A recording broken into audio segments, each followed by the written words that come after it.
Welcome back, friends. Welcome to Policy Matters India, Bharata. Today we are going to talk and watch a video, a news segment on the students' protest in America.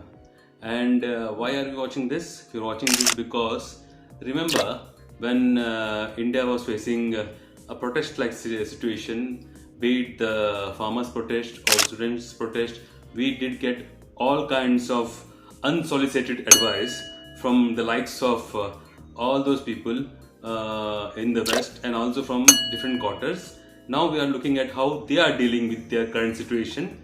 It is easy to give advice, but when it comes to your own house, it's a different scenario. Let us see the video. Let us start. This is the most chaotic moment in America's modern history, at least in the past few years. Seemingly student voices facing mass arrests over what the activists say is a pro-Palestine sentiment. They want the USA to backtrack on their support to Israel over the war against Hamas and because of the deaths and crisis in Gaza. Authorities have gone on full crackdown mode now in the USA. They are saying that other students, especially the Jewish students, are being harassed, threatened, intimidated and assaulted on campus, so action will have to be taken. So what we see on the ground are dramatic visuals across universities in the USA. What happened yesterday was terrible. It was traumatic. We watched our students being hurt right in front of us. And the university has put us as staff and as faculty in a terrible position to have to protect our students because they are putting them in danger. The university is putting their own students in danger. What started from the Columbia University spread like wildfire across other universities. Many are horrified. Many are asking, is this the liberal USA that we have known? So I will highlight today how India was in a similar position past few years and the choicest of abuses were thrown at it, many from America itself. When India faced farmer agitation in 2020-2021, hundreds of farmers squatted for about a year at Delhi's borders. There were violent scuffles that were also reported with cops. US Congress makers back then had said toward India that there is a misguided and manipulative government. Farmers must be allowed to protest peacefully against their government without fear of violence. Today in the USA, cops are dragging away students and teachers alike because they are seen disturbing the university atmosphere and face charges of unlawful behavior on the campus.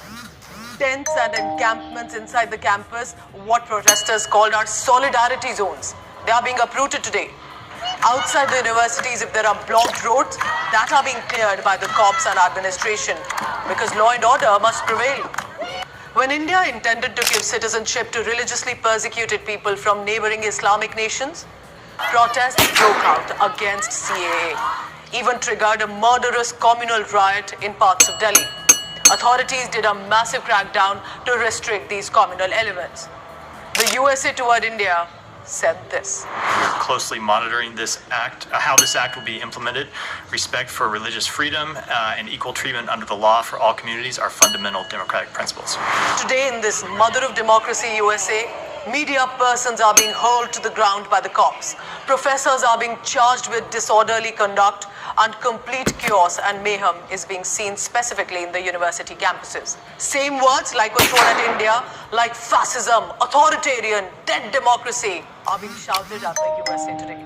And it's against one of the most liberal presidents of America and is happening in an election year.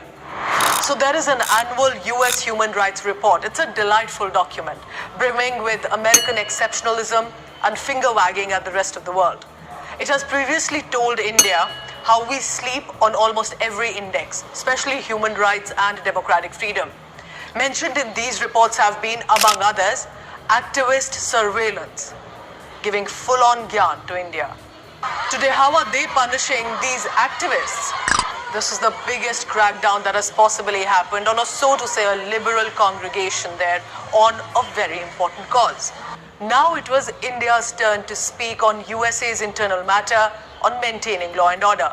So listen in to what MEA Randhir Jaiswal said. In every democracy, there has to be the right balance between freedom of expression sense of responsibility and public safety and order. We are all judged by what we do at home and not what we say abroad. Note the professionalism. India did dip the statement in a sweet dose of irony, but kept the diplomatic respect intact. The fact that maybe the US also now should focus on balancing freedom of expression at home before they throw stones from their glass campuses. India is reminding them that pointing fingers at us all the time looks a lot less impressive when your own house is in a mess. India has never meant America any harm, but still always got lectured for some strange reason. When JNU protests broke out in 2016 February, a 1,200-page charge sheet that was filed by the police said that the 2016 event was the outcome of a well-planned conspiracy during which anti-national slogans were raised. The international press back then had gone all out to say, a liberal university is under attack in India. This was the NYT headline. Today, NYT, based in USA, is reporting about the protests, is reporting about the crackdown by the cops, but falls short of blaming the Biden administration blatantly.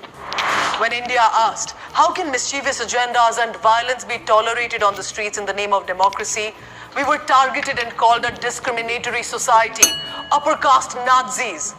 When India alerted Western nations that a similar situation may erupt there too if they look away, they looked horrified at even such a suggestion being put forth. The idea that someone may try to overthrow America or its idealism or its liberal approach or its government would sound unbelievable. Well, we are watching today. This is the John Howard statue at the prestigious Harvard University, a spot which is reserved for the American flag. Protesters reportedly instead placed the Palestinian flag here. So some are asking now there if this is an attempt to overthrow America. Is America's democracy is in danger? Is Biden administration not following to the T to save America and Americans? Vandalism was also witnessed at campus property reported at the University of South California.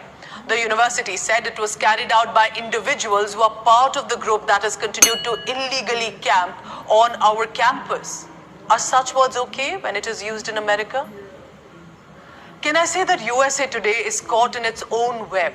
Today, the big brother does not know what to do as the situation spirals out of control. Amid this chaos, US House Speaker Mike Johnson upped the ante, calling even for the resignation of Colombia's president. Apparently, Johnson feels that order should be restored at any cost, even if it means sacrificing the leadership. My message to the students inside the encampment is go back to class and stop the nonsense.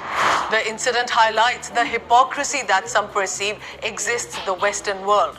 They love to lecture India all the time on human rights, but end up showing the same behavior, including against students, as and when they feel it is the time to do it.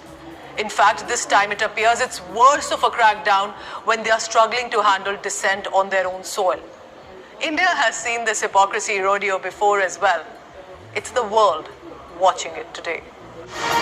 So we just saw a very good video that is self-explanatory. I will not be speaking much on this because whatever I had to say about the hypocrisy of so many countries in the world, be it America, be it Canada.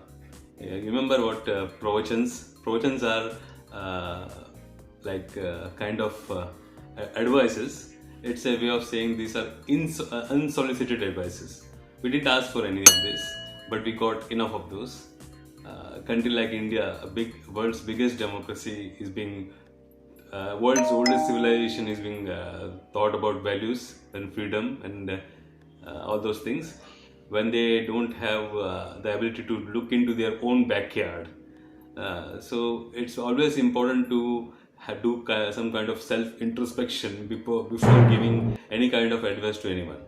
With this, we come to the end of this episode on Policy Matters India. I hope you had a nice time watching this, and do like, share and subscribe, and please watch this video because you will need to know the kind of world we are living in.